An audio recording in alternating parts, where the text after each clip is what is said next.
on the front door, and when Ida opened it, she didn't come bustling in, clutching the styrofoam tray against her bosom. Instead, she just stood in the doorway, gazing at the morning glories. "Now that is the prettiest thing I have ever seen in my life," she said.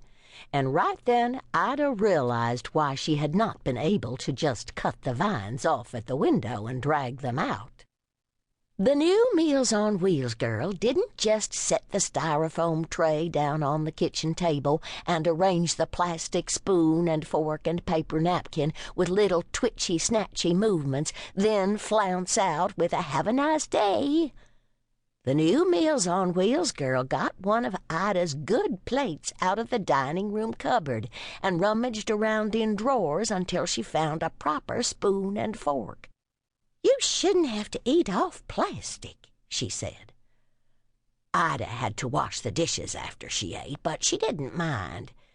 It was nice to see her grandmother's old flight and bar Worcester again. The new Meals on Wheels girl had reached it right down off a high shelf. The next day, the new Meals on Wheels girl brought Ida a little iced cake she had made herself. "Just because you're old, that doesn't mean you should have to eat this goop," she said, and she threw the Meals on Wheels Jell-O into the garbage. She stepped on the little lever so hard that the lid flew up and then popped shut with such a snap that Ida grinned and said, "Ha!" The Meals on Wheels girl dished up the rice, meatloaf, and beans on yesterday's plate and got a dessert plate from the china cabinet for the little cake. Then she sat down and crossed her arms on the table and watched Ida eat. "I'm a good cook," the girl said. "I used to cook for prisoners. Just because you shot a clerk at a Jiffy Food store for a six-pack of beer, that doesn't mean you should have to eat instant mashed potatoes for the rest of your life," I used to tell them. Ida stopped with the fork halfway to her lips. "I used to bake little cakes for them. Each prisoner got his own individual cake. I put a different flour on every single cake. Red, yellow, blue, green leaves. I have a pastry tube." "She used to make little cakes for prisoners," Ida told Judy that night. "That's nice, Mama," said Judy. "She has a pastry tube." "She sounds like a nice little friend for you, Mama." "Sex," said the Meals on Wheels girl. She was ironing one of Ida's linen napkins. "I gave it up." She pressed the napkin from the back against a folded tea towel so the corded letters ICW would stand up high. "I just lost interest in it. Turned 40, that was it. Poof, gone. Elvis has left the building." "Oh," said Ida. "I don't miss it, though.